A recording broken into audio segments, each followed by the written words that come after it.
Giving people recognition. It's inexpensive.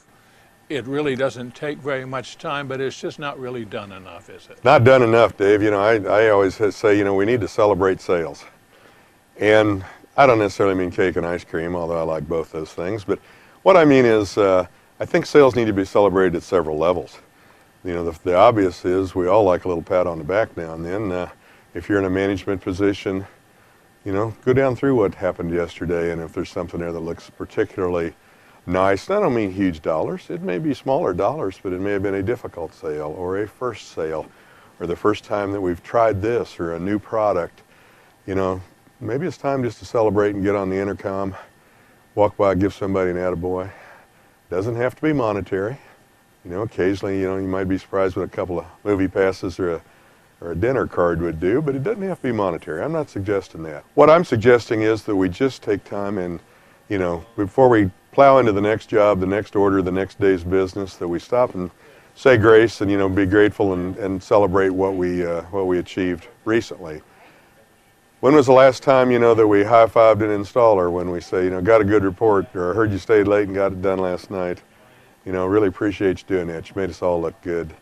We're just trying to build the culture of the business. And that's only one way, though, that I think we can celebrate a sale. I think there are others.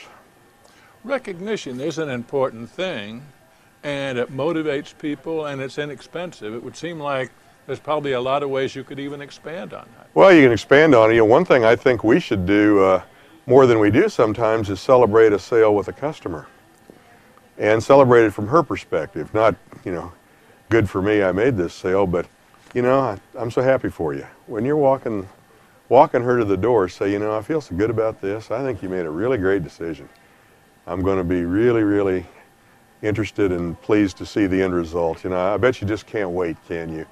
Because now you're going to ask her to wait anywhere from 3 days to 3 weeks, typically, before we can get this product installed in her home. Would you rather have her sitting home tonight, full of apprehension? That's not a buyer's remorse yet, but, I hope I made the right move, or I hope it looks right. Or would you rather have the tone in the last voice she heard at the store saying, you did a good thing here. Man, I bet you're excited. I bet you can't wait. We'd go a long way toward controlling, what our customer's perception is in the interim. And then, of course, after the installation's complete, I would hope we would follow up, use the word trust. Sometimes we say hope. I don't like that word. If I hope something, that means it doesn't always. But if you call her up and say, I trust everything's just as beautiful as I thought it would be, or you thought it would be, or is everything as beautiful as, we trusted it would be, something to that effect. Be positive in your tone. If it's reasonable, go have a look at it. Mm-hmm.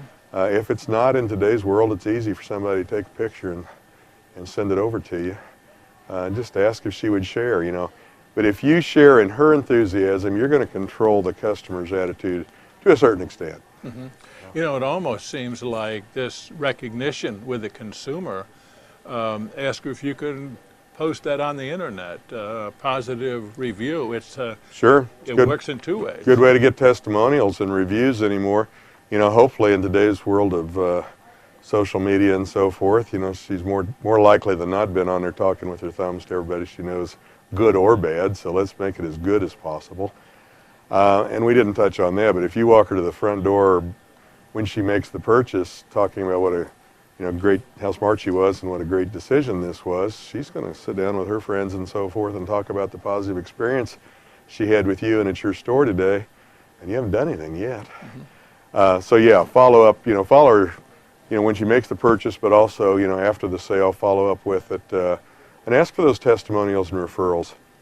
Younger generations particularly, they really live by these reviews. I mean, I kind of marvel. They'll put more credence in a review from an anonymous person online than they will somebody that maybe they see in person that might have a little more knowledge of the situation. But that's their perception. They're playing by those rules, so we need to learn what those rules are and play by them ourselves. Yeah. And the fact that you asked to be able to post a picture of their beautiful installation, that would seem to make them feel really nice. It would, most of us, and if they say no, Yeah. I've been told no very few times in my life when this was the subject, but now and then they'll say, you know, this was my design, I'd rather not share it.